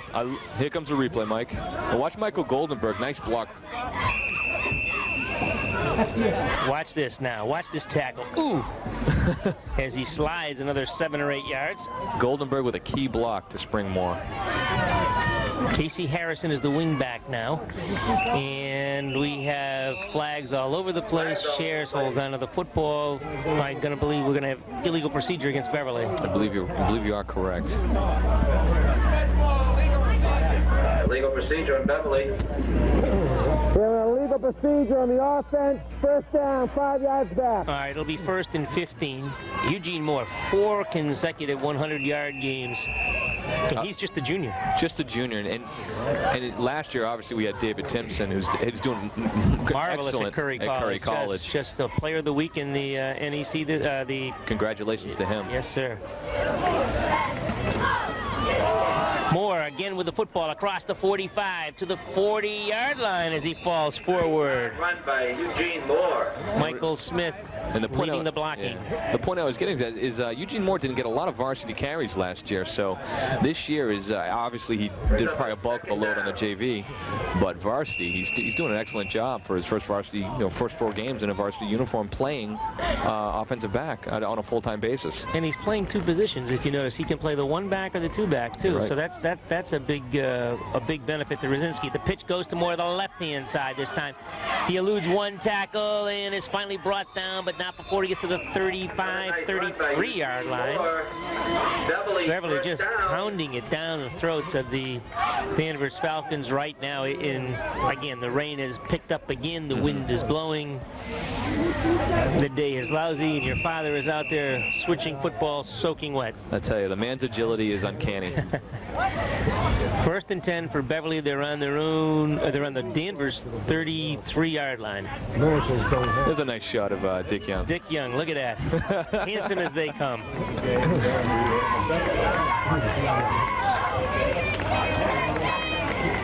Shares gives to Amatucci, and Amatucci stays on his feet, crosses the 12. Amatucci on the carry. 35 and gets down to 3rd down. 32-yard line. I'm guessing now because we can barely see the yard markers. Actually, it's the 27, isn't it? The yard markers just are not showing up well for us at all. I'll leave the guess to you because I can't see any marks on the field, to be honest with you. 2nd and 5. The Tooch picked up 5 on that one. Eugene Moore coming to the right side. A great block thrown by Amatucci, and Eugene Moore just plows over 2 guys and is in for the score. 27-yard touchdown run. Moore, another nice run. Excellent run. He just plowed over a Danvers defensive back and was in for the score. Again, I'm loving the blocks. Amatucci just threw a sweet block to Spring did Moore. he ever? Let's see the replay. Watch Amatucci's block right here in the top of the screen. What a great block. And I believe Andy Bartlett had a nice block as well. He must have said, I'm sorry, I'm going to keep going. Casey Harrison will kick the extra point as Beverly is now on top 34-0. The snap is a little wild. It's taken by Shares. He fakes a run and did he get in there? He did get in there. Oh, wow. By Shares. It was 7:47 remaining in the This is just an offensive explosion by the Beverly Panthers. You know, the fear I have is too much is happening today. I hope they save some for next week, that's all. Because that is, and you know Gloucester is going to be prepared for Eugene Moore as they were for 3 consecutive years prepared for David Timpson. And as typical as Gloucester teams are, they're always quick and they're always tough, and this year's team is no exception. So that's the 4th touchdown this afternoon for Eugene Moore, and he's got to be one of the top touchdown men in the state. He has 165 yards on 13 carries. That's a heck of a football game. I tell you right now, if you're in the Northeast Conference, if you weren't aware of Eugene Moore, you are now. Yep. And it...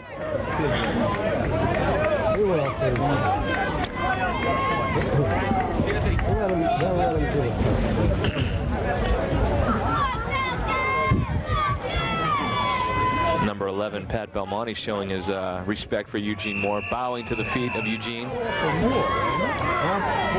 Okay, Beverly ready to kick it off left to right. 7:47 to go here as they score on the opening drive of the second half. 36-0. Gene Moore with taken here on the up back. That's Lewing, and Lewing is up across the 42-yard line.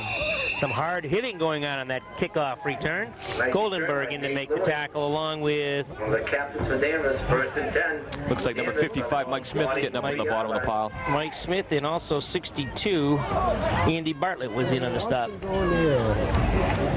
Let's see what Danvers has with their opening offensive series.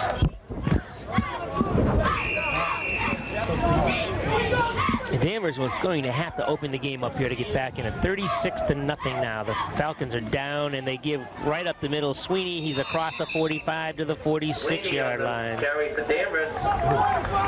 We've got a foul, I believe, on number 23. But Danvers punching Nick Grine, number 66, after the play. I think he's getting tossed. Swing at him. He's out of the game. Yeah, let's listen to the officials here discuss this.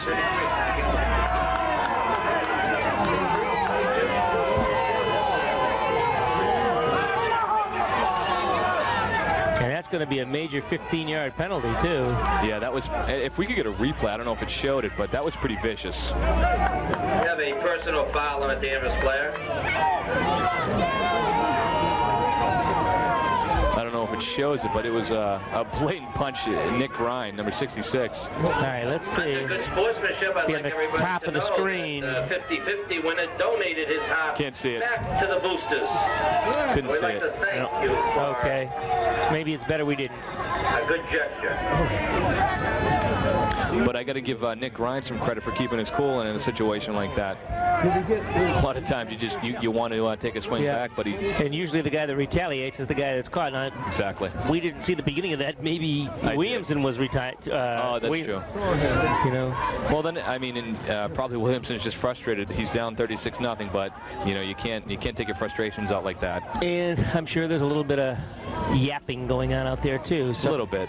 36-0, 7:19 remaining here in the third quarter. Beverly way up on top. As Danvers sends two receivers to the right-hand side this time, as Jason and Jimmy will call the signals. The center is Tim Kriegest. Brian Sweeney and Randy Dinsmore are in as running backs. They're in the I formation.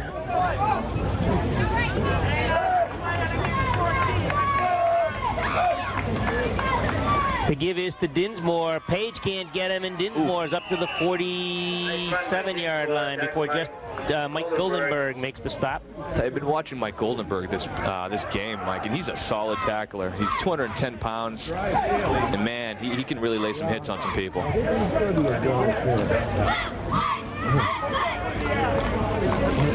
6:43 remaining. The clock is counting here as Danvers comes out of the huddle with two receivers again to the right-hand side. I formation.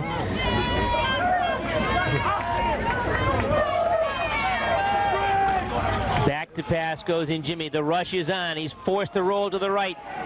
Throws incomplete. He had a receiver out there this time, but Winokur. had he caught the ball, it would have been a loss. It would have been a loss. Plus 84, Pete Fontaine was in hot pursuit. I think along with Adam Page.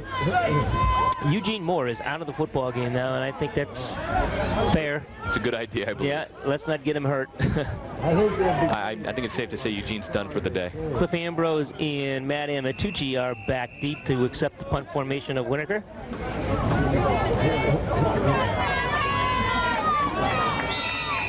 Danvers doesn't have enough players on the field. And I think the mix-up was because T.J. Williams wasn't in there. T.J. has been tossed out of the football game for an unsportsmanlike conduct. Now, does he miss next week? I'm going to say no, but I'm not positive.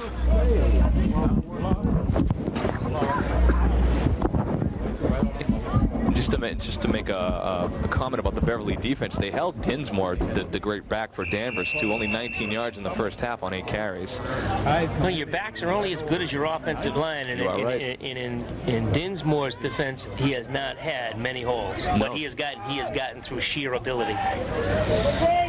Winokur gets the kick away, and it's Amatucci with the football at his own 32. He's up to the 40, cuts back at the 45, and brought down there Dinsmore, first guy in to make the tackle. Amatucci, always a smart runner, using the elements to his advantage. Yeah, it's hard to catch them.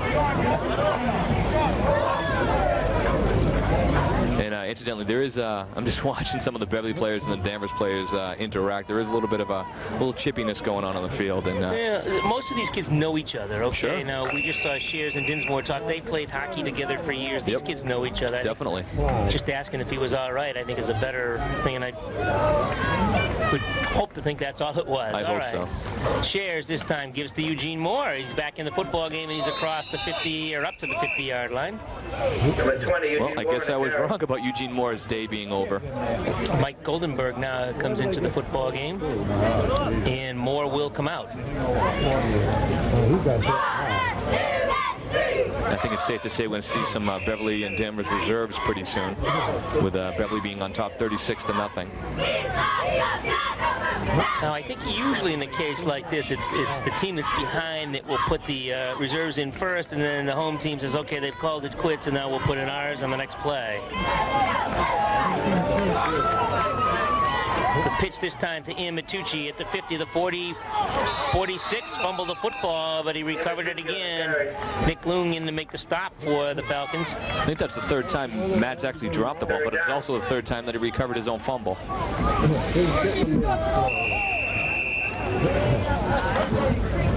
Steve Lang now comes into the game as a running back for Beverly, and Amatucci comes out. Roger slowly putting in some of his younger kids to get some playing experience on the varsity level. 34, Steve Lang in the backfield for Beverly. He'll be in the backfield with Mike Goldenberg. Shares, fumbles the football, and is belted right there.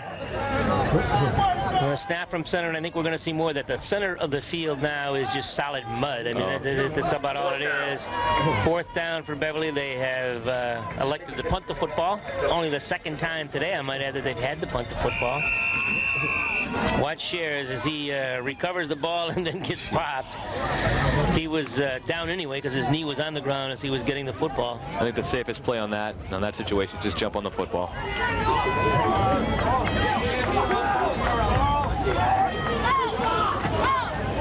Eugene Moore punts the football, slips and falls as he does it, but it's taken by Tyler. And Tyler is hit right there on a nice tackle by Adam Page. Nice coverage by Beverly. I'll tell you, when it comes to special teams, Smith and Page have been all over the place, along with Goldenberg. All right, we're going to see some new numbers out here for the Panthers this time. Pat Belmonte has come into the ball game for Beverly. Looks like 67 Jared Sullivan is playing tackle as well. Well, he's been in. He's been in on offense most of the game anyway. Right. Yeah, just is new. Actually, we have a Danvers player down. Brian Vanderbart is also in the game. Here's a Danvers player is down. I think that's Tyler who ran the punt back. Let's see the replay on this and see just what happened. Watch Eugene Moore if we can do this. Watch him fall. Whoop! There he goes. Ooh. Okay. Yeah. His ankle looks like he is hurt. He is up and walking off. For number 20 for Danvers. Chauvin Tyler. And it looks like Danvers elects to keep their first offense into the game. Well, that's okay. Get a touchdown. 3:48 remaining in the third quarter. We've got some kids in there for Beverly whose numbers we do not have.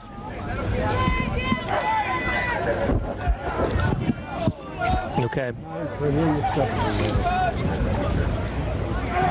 In Jimmy, calling the signals. High formation. Randy Dinsmore is the deep back, and they give to the up back Sweeney, and he's popped. Continues to go forward, and then finally brought down by Peter Fontaine and number 34, and then on the stop also Steve Lang. And number 23, I believe Cliff Ambrose was in on that play as well. 33 Sweeney on the carry for Danvers. Nice.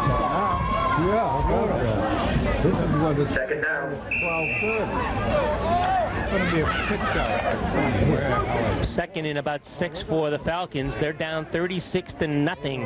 3:15 and counting in the third quarter.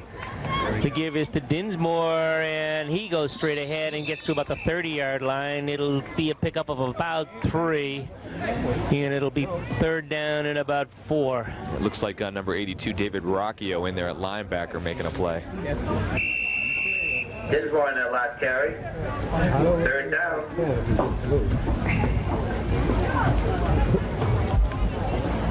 Give it to him again. He's the only one gaining.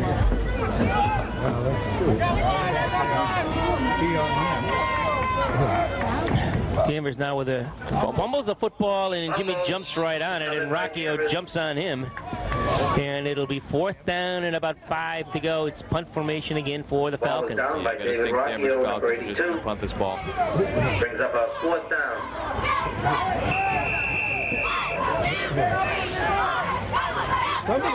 Somebody better get back for Beverly. Nobody's in punt formation. They fake and a fumble, I think. No, they're going to call it a forward pass. I'm not sure whether that was a fumble or a forward pass or a forward lateral. Yeah. Is that a flutie pass? Shovel pass ruled incompleted pass, and Beverly will take over. 1st and 10, and Beverly will have the ball on their own 30-yard line. It looks like the... And Beverly is going to send in the second team here. Pat Belmonte will be calling the signals. The running backs will be Cliff Ambrose, Stephen Lang, and Jonathan Garcia. Mike Gall will be at 1 tackle. Michael Smith, I think, is still in there. Brian Vanderboegert, I'm sorry, will be at on the offensive line. And now we got penalty flags all over the place. Got too much time. Jake Chadwell is in at one end. Make it 1st and 15. Dave Rockio is the other. Offense. 1st down, 5 yards back. I believe number 76 is actually in for Mike Smith. Reed Davenport playing guard. Well, the first team certainly dominated the Falcons, 36 points on the board, and yet the Falcons did not turn the football over, so it was just grinded out football. 4 touchdowns from Eugene Moore. Yeah. They give straight ahead this time. I think you can say overall for Lang is the carrier. For Beverly, the first team, a complete football game, defensively and offensively. Lang on the carry for Beverly.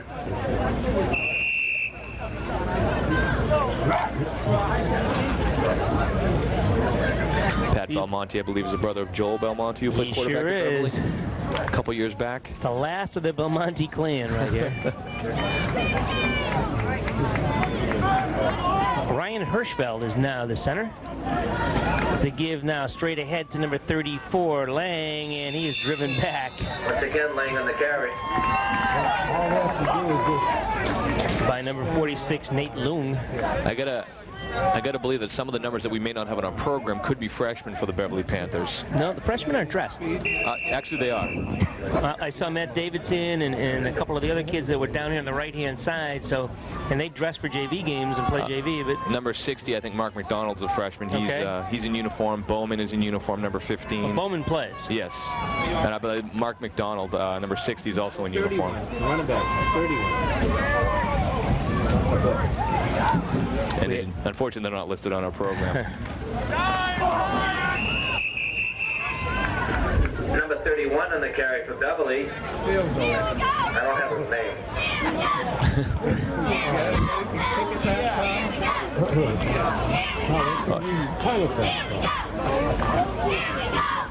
Trying to get the name of number 31.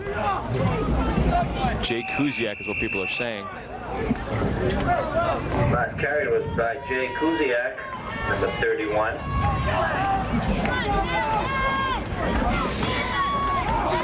Oh, Belmonte dropped for a loss that time. Belmonte on the keeper, loss on the flip. That was 4th down, and Danvers will take over. Well, Beverly's second offense is competing against the Danvers first defense, and kind of looks like the Danvers first D is taking a couple of their frustrations out on the second O of the Panthers. 10 seconds remain here. Oh, no, 10 seconds don't remain. That's the end of the 3rd quarter. As always, the official time is kept on the field. The score, Beverly 36, Danvers nothing. We'll be back for the 4th quarter and probably seeing a lot of the second stringers for Beverly after these messages. Technology. It's made the other side of the world seem closer than the other side of town. But you don't live on the other side of the world. You live here. And that's why Media One's been connecting houses to our interactive broadband network here. And here. And here. Because you want to be a part of that PTA meeting without leaving the kids. And Media One believes our interactive broadband network is the way that you'll do it. Media One, this is broadband.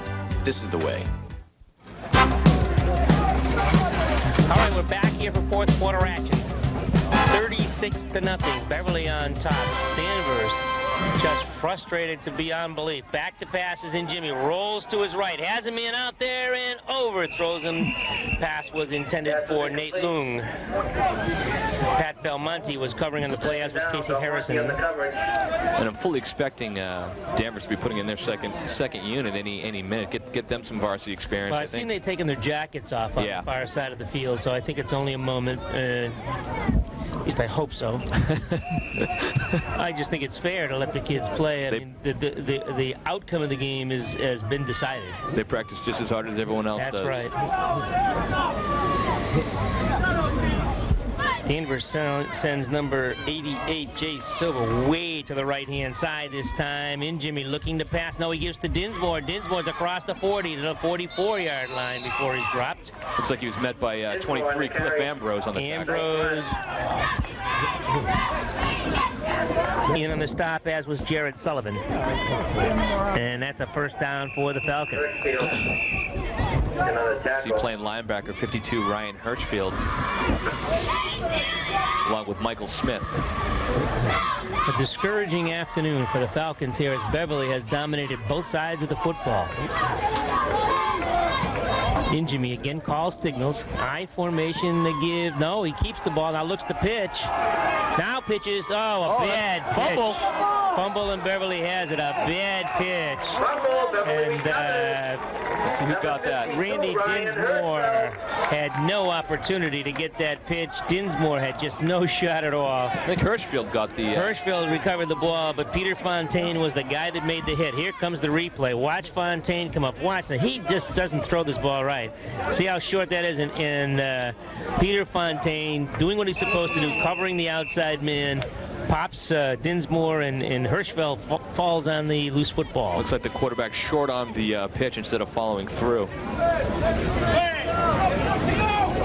It looks like some couple white jerseys in there for Danvers. New players, I believe number 87 playing defensive end.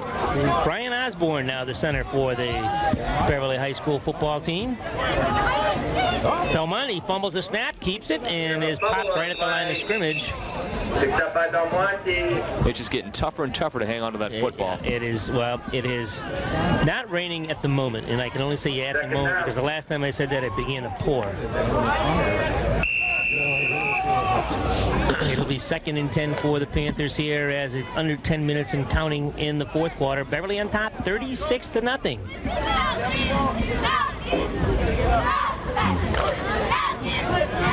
Tom Blaser and Dave Gelineau are the men braving the elements here on the cameras for the BEV-TV Channel 3, as the pitch now comes wide to the left-hand side, goes Jason Kuziak, and he's met about the line of scrimmage. By Jay Kuziak, number 31. It'll be 3rd and about 9. He picked up maybe 1. Kuziak running hard. 2 hands on the football. That's probably the most important thing he has to remember right now. He's only a sophomore, so we'll see a lot more of Jason Kuziak in the next couple of years. I believe he's a freshman. Is he a freshman? Okay. He's doing actually a pretty good job for Coach Hamer and then Coach Clark and Coach Giacomo down the freshman level.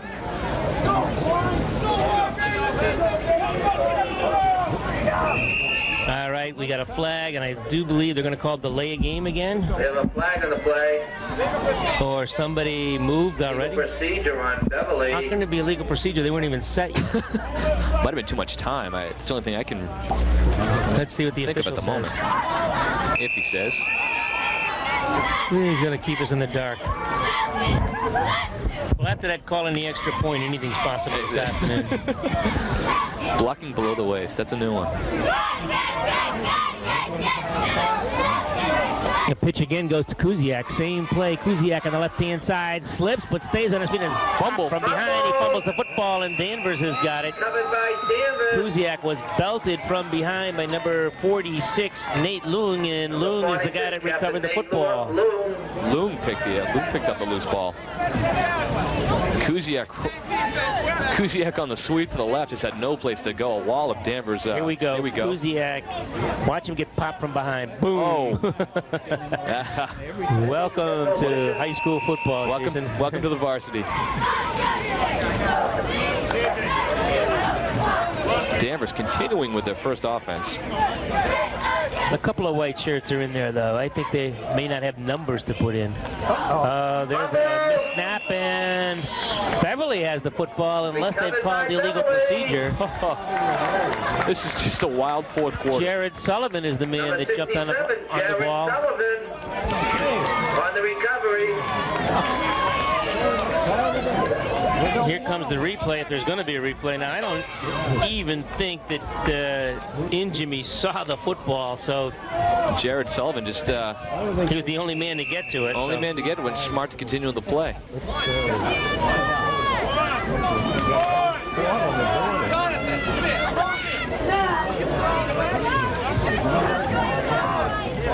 Ambrose is now in the backfield for the Panthers, and another fumble, and let's see who's got this one.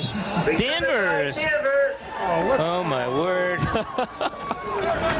This time it's recovered by number 31, Alan Lincoln. Check that, Paul Crispo is the man who recovered the fumble, and Danvers will have the football. Here comes the replay. And it is just so slippery. It is just so slippery out there. I tell you, I think we went 3 straight quarters without a turnover, and then fourth quarter, can't get enough of them.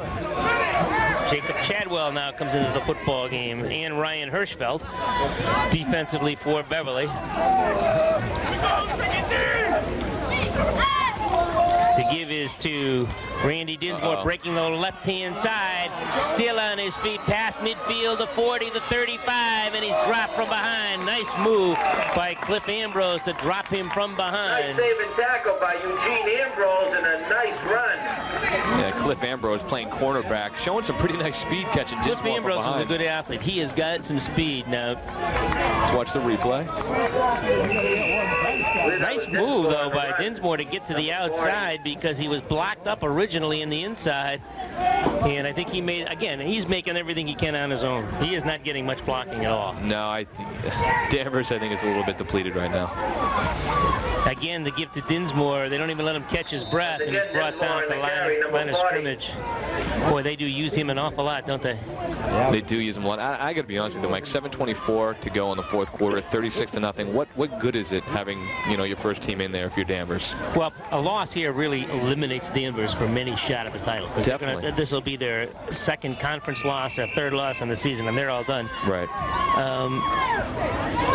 What I would do if I were Butch Dieserzak right now is play for the future. Let the other kids play. That's my thought exactly. Why risk injury? All right, there goes Dinsmore to the left-hand side. Only one man to beat, and he's in. Touchdown, Danvers. Touchdown, Danvers. Randy Dinsmore is really the only ray of hope here, a ray of sunshine for the Falcons of Danvers, and I think that's what Butch Dieserzak wanted to do, is at least score once. I understand what you want to come away. Watch the replay here. This kid's got some moves. I'll tell you something. Even in this lousy conditions, he gets by Kuziak and in the end zone for the score. They'll go for the 2. I don't think he feels too happy.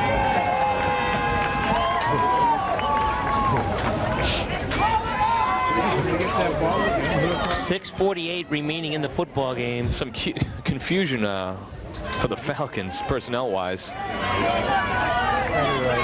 They're going to get hit with a delay of game if they don't snap the ball in a hurry. I think you're correct on that one.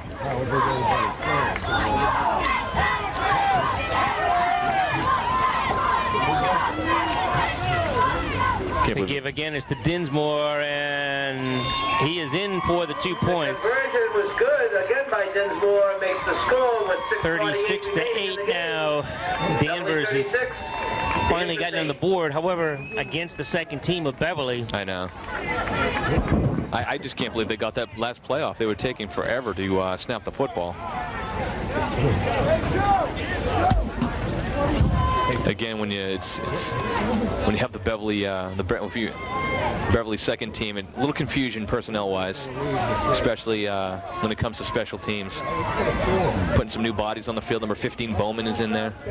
Craig Bowman, just a freshman in there. In the middle will be Joe Levesque. On the right side, Cliff Ambrose. Deep for Beverly will be Emmett Tucci, Corey Harrington, and Casey Harrison. Beverly in their formation, not expecting a deep kick. Look for, I expect Danvers fully to onside. Howard Winokur will boot it. Onside kick this football. Well, they started that to begin the third quarter, Right. if you recall. That's correct. Another new shirt in there for Danvers.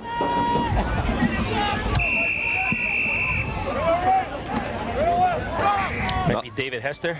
Could be. Another short kick, and it goes out of bounds by Craig Bowman. He lets it go. We have a And flag in the play. illegal procedure will be called against Danvers. I think Beverly will probably decline it and just take the football. Take the football, and the second team will hit the field for Beverly again. No, they are going to accept the penalty. 5 yards Telling deeper. you. Mike, you're rarely wrong. I have to admit that. No, I'm surprised that they did this.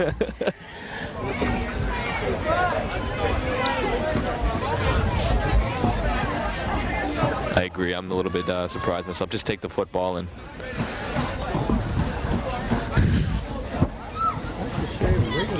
It'll be interesting to see now if Beverly lets Craig Bowman, the freshman, do a little quarterbacking here with 6 minutes to go.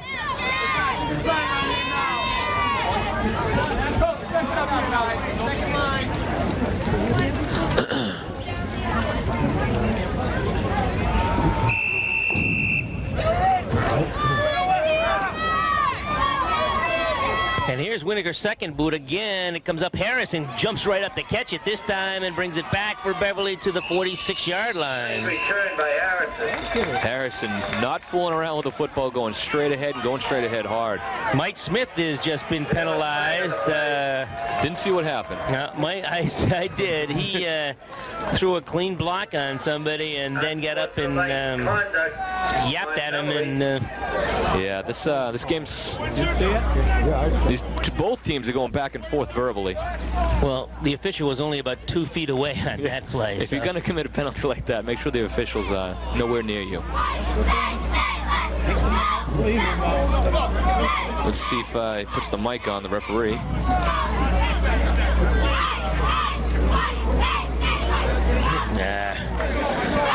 Unsportsmanlike conduct, personal foul against the Panthers. From the spot of the foul, it's a 15-yard penalty. It'll be first down for Beverly at their own 30-yard line. Pat Belmonte, number 11, is the quarterback and the quarterback of the future for the Panthers. Jason Kuziak is number 31. He's one of the running backs, and Cliff Ambrose the other. The pitch goes to Ambrose. He slips and falls. Belmonte in the great tradition of Beverly quarterbacks. 23 Ambrose on the carry. Not a big kid, but a quick kid and a tough kid. Oh, and very, very fast. Second down. Of course, on a day like today, speed is not a factor. Not a factor. It's almost it's almost an enemy to you.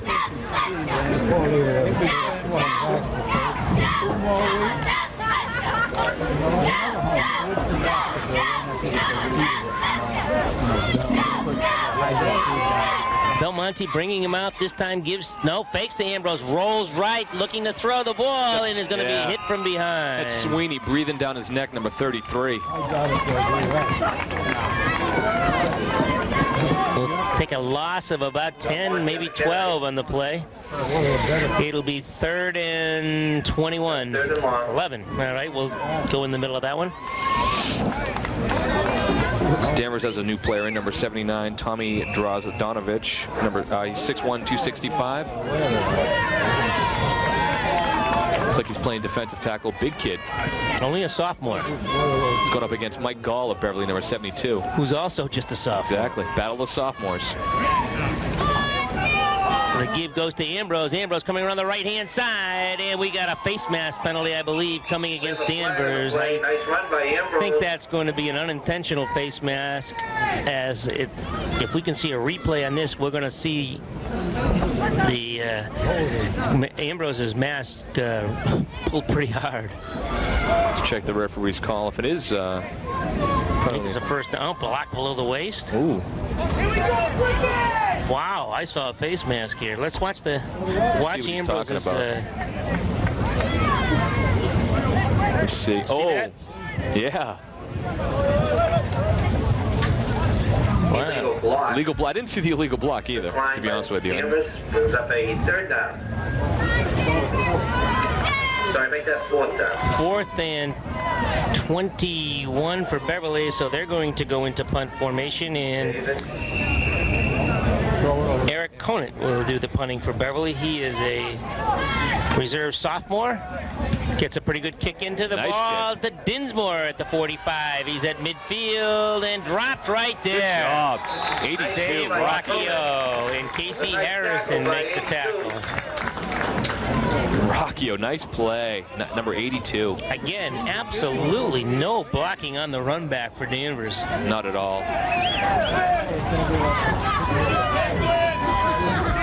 Looks like some other reserves are coming into the game. Number 58, I believe it's Scott Oxton, sophomore tackle. Number 78, Daniel Glynn, 6'1", 260-pound junior. Danny Glynn in the game. Oxton is 6'4" and 285, so Beverly looking to come up with a bigger offensive line in the future. And Oxton playing the nose tackle position. Nice boy, nice kid. Worked a lot this summer in the concession booth here as Dinsmore cuts to the right and slips and falls. He worked in the Little League concession booth most of the summer with his dad. Second out. Number 23, Cliff Ambrose, coming up to make the stop on Dinsmore. I'm really surprised that Danvers now, with 4 minutes to go, does not take. Now they're taking Randy Dinsmore out. I mean, if he gets hurt, they're done for the season, because that's, as we have seen today, their only offensive weapon. That's it. I mean, maybe Sweeney, he's carried the ball a few times, but other than that, not a lot of depth in terms of running back. To give to Sweeney, almost fumbles it, regains possession, goes straight ahead before he's dropped there. Jason Kuziak, 1 man in on the stop, and Ryan Hirschfeld in on the other guy in there, number 52. But still, the starting offensive line for Danvers is still in there. I don't know if it's a lack of depth is the reason why they're still in, but I don't feel there is a need to keep them in there. Third down. 3rd and about 4 for the Falcons.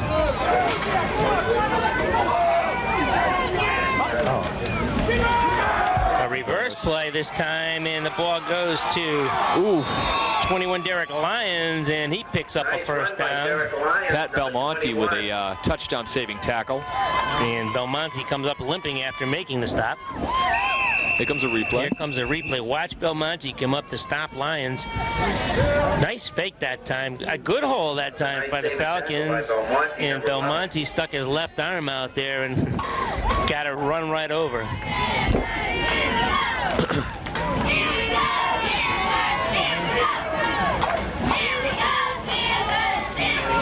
Give this time to Tyler, and nice hit that time by Ambrose. Ambrose Comes up and makes a hard tackle. I gotta tell you, this Beverly team fundamentally is tackling excellent. They're bringing their arms, wrapping up all around, second team and first team. 2:24 and counting, and Danvers still hasn't cleaned the bench out. Maybe they're saving in their cleaning bill. I don't know. Ball is fumbled by Jason Injimi, and he pounces on the ball. He has got to be one frustrated kid. He's soaking wet. Yeah, just frustration level. If I was the coach, I'd want to take him on just That is down. a 2-minute warning. There are 2 minutes left in the game. All right, 2 minutes remaining here. The officials have called a brief timeout. The score is 36-8. Danvers is very discouraged right now. As Beverly put up a terrific offensive show in their first 2 drives and really tucked the game away right there. Eugene Moore having a big day with 4 touchdowns.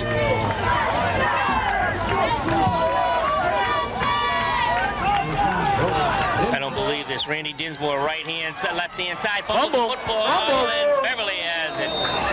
Dinsmore looked like he was going in for the score, but got hit. Beverly recovers. Dave Rocchio. I don't understand the Danvers coaching staff right now. Here's comes the replay. Remaining in the game. He was on his way and he fumbled. I think the ball just popped. It's just, he's wet. He's wet, he's tired, he's frustrated. He's frustrated, and he's been out of the game for an offensive series. Why they put him back in, I have no idea. I have no idea either. They got plenty of white shirts over there that probably should be in the game right now. And they still have yet to put them in, and we're down to 1:51 to go. That's a shame. I'm not sure what Danvers is trying to do here, other than if he's thinking his kids have not worked hard and he's punishing them, making them stay in there. That's the only thing I can think of. A ball given to Kuziak, and he's wrapped up for a gain of about 3, Number 31. maybe 2. Second down. Beverly has unloaded the bench now. Number 57, Russ Stewart, has come into the ball game, and he's replacing number 79, Danny Glynn. The team in this weather. Thanks.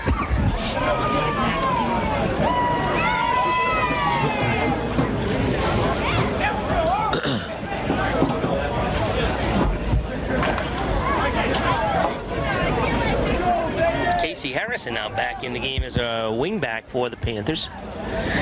And a fumble on the snap, and Belmonte grabs it, moves a little bit, not much. This fourth quarter has just been loaded with fumbles. I think they have put Harrison in defense here of Roger Brzezinski, because he's got a kid who I think would normally be in there that has hurt his ankle and is out, and that's Pat Doyle, a sophomore, who would be one of the JV players. He has played right here this year. As you can, I'm looking at Pat Doyle right now. He's got that left ankle wrapped up tightly. Plastic cast on it. Oh.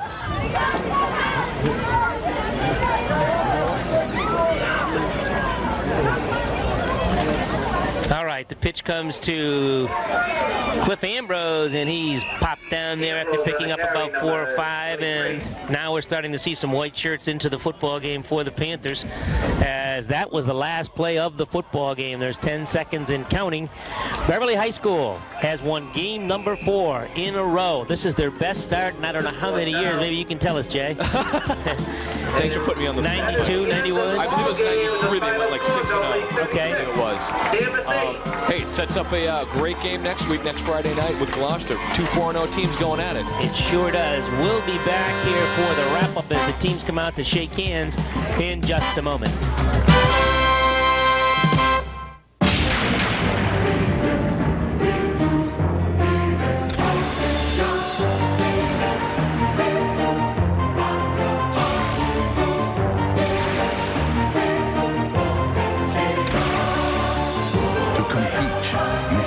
Strong. To win, you've got to be smart. Maybe you can be one of us, the few, the proud, the Marines.